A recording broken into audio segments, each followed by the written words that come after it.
하나님 말씀 마가복음 6장 7절에서 13절의 말씀입니다. 마가복음 6장 7절에서 13절의 말씀 우리 한 목소리로 같이 읽겠습니다. 시작. 12 제자를 부르사 둘씩 보내시며 더러운 귀신을 제어하는 권능을 주시고 명하시되 여행을 위하여 지팡이 위에는 양식이나 배낭이나 전대의 돈이나 아무것도 가지지 말며 신만 신고 두벌 옷도 입지 말라 하시고 또 이르시되 어디서든지 누구의 집에 들어가거든 그곳을 떠나기까지 거기 유하라. 어느 곳에서든지 너희를 영접하지 아니하고 너희 말을 듣지도 아니하거든 거기서 나갈 때에 발 아래 먼지를 떨어버려 그들에게 증거를 삼으라 하시니 제자들이 나가서 회개하라 전파하고 많은 귀신을 쫓아내며 많은 병자에게 기름을 발라 고치더라. 아멘. 오늘 말씀의 제목은 예수님의 능력을 믿고 오직 복음만 전하라 라는 제목으로 말씀을 나눕니다. 어제 말씀에서 예수님께서는 고향 나사렛에서 배척을 당하셨죠. 그런 후에 예수님은 천국 전파와 자신이 택하신 12 제자를 복음의 사역자로 훈련시키기 위해서 파송하시는 내용이 오늘 본문의 이야기입니다. 예수님께서는 천국 복음의 사역자로 파송하기 위해서 12 제자를 부르셨습니다. 예수님께서 그 12 제자를 둘씩 짝지어 보내셨다라고 7절에 이렇게 되어 있잖아요. 이 둘씩 짝지어 보낸 이유는 뭐겠습니까? 복음 사역에 있어서 상호간에 도움을 주는 협력을 강조하는 내용인 거죠. 동시에 복음을 듣는 자에게 신뢰감을 주기 위해서입니다. 지금 11절에 이제는 어떤 말씀이 등장하냐면 복음을 전파를 거절하는 자들이 등장해요. 근데 그들이 거절하는 자들에 대하여 그 증거와 관련해서 증인이 최소 인원 그 2명을 확보하는 의미로도 이 둘씩 짝지어 보내는 것을 이해할 수가 있습니다. 그러니까 유대인에게 있어서 둘이라는 숫자는 증인의 수거든요. 그래서 둘의 증언을 거부하는 것은 확실한 거부로 여겨졌었어요. 그래서 둘씩 파견이 되어지는 이 전통은 초대교회 안에서도 전도 여행에서 계속 이어지는 것을 보게 됩니다. 제자는 먼저 하나님의 초청을 받아야 하는 존재입니다. 그죠? 그래서 12 제자를 부르셨다라고 되어 있어요. 그리고 그들을 이제 둘씩 보내십니다. 그러니까 초청받고 보내심을 받는 자. 그게 제자고 사도입니다. 이들이 이제 주님에 의해서 세움받고 또 주님께로부터 파송받아서 주님을 대표하는 자로서 이제 사명감을 가지고 복음을 전파해야 되는 거죠. 다른 이들을 그리스도께로 초청하는 그런 일에 부름받아서 살아가는 자들이 바로 제자입니다. 자, 내용과 문제 1번을 보시면 예수님께서는 제자들을 파송하시면서 뭘 주십니까? 7절을 다시 한번 읽어보겠습니다. 시작. 12 제자를 부르사 둘씩 보내시며 더러운 귀신을 제어하는 권능을 주시고 뭘 주십니까? 더러운 귀신을 제어하는 권능을 주시죠. 자, 이 권능이라는 것은 하나님의 형상대로 지음받은 인간을 타락시키는 악령을 내어쫓는 거죠.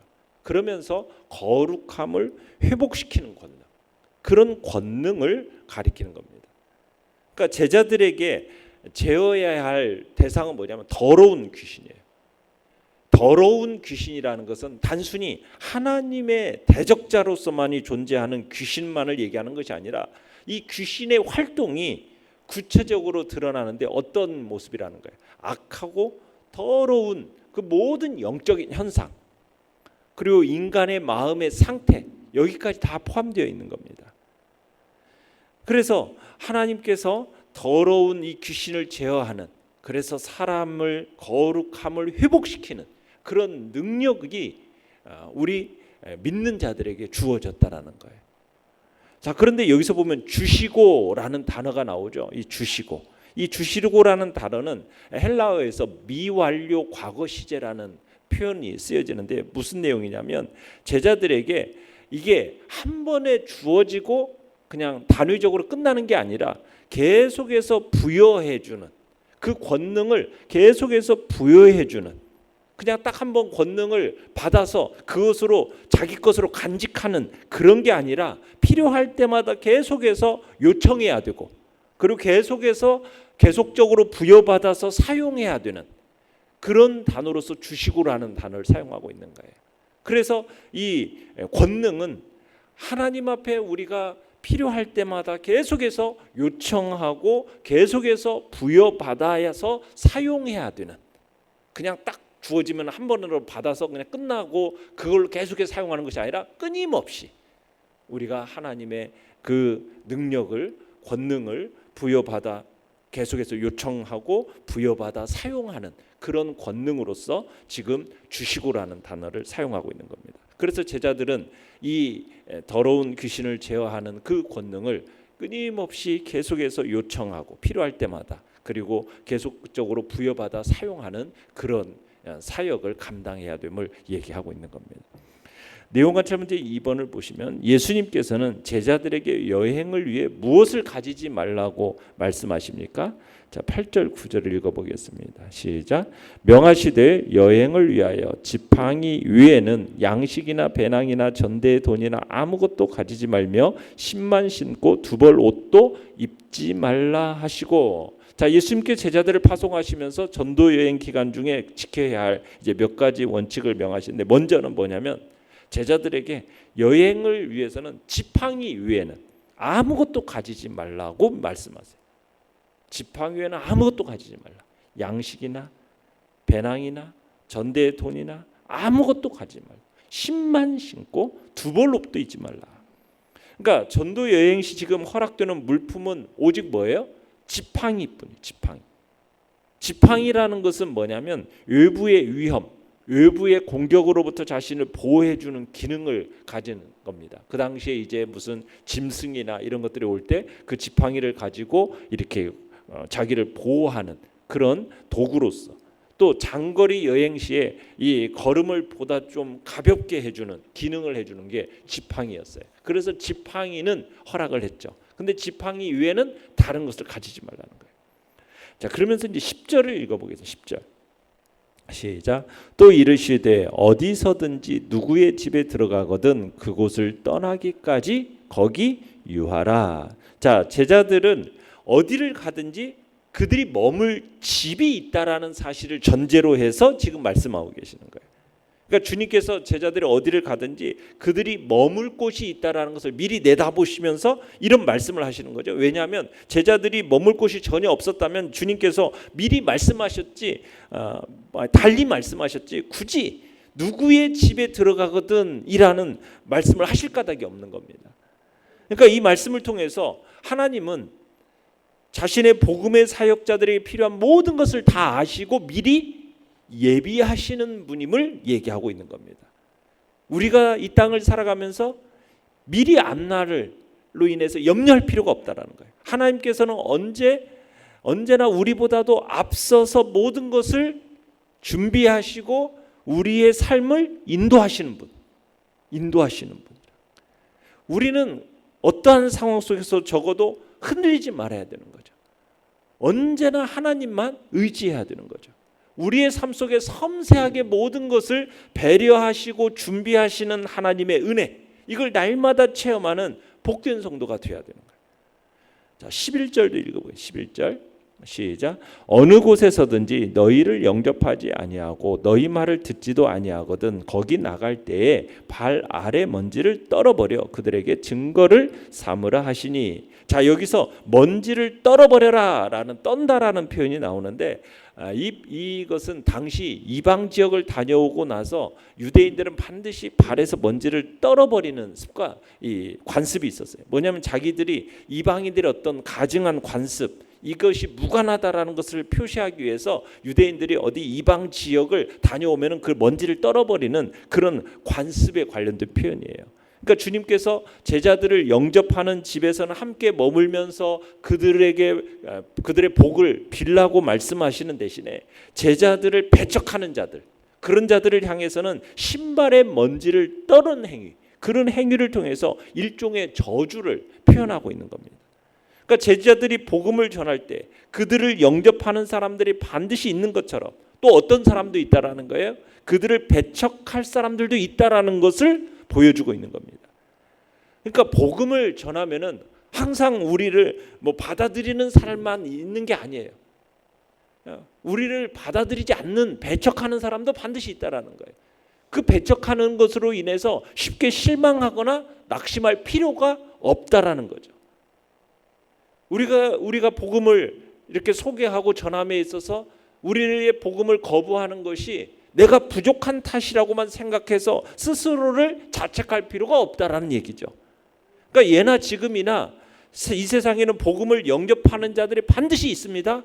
그와 동시에 복음을 조롱하고 배척하는 자들도 반드시 있다라는 거예요. 그저 우리가 해야 될 일은 뭐예요? 때를 얻든지 못 얻든지 받은 사명대로 복음을 전하는 일에 최선을 다하면 되는 거예요. 그 결과는요, 모든 것을 주관하시는 하나님께 맡기라는 거죠.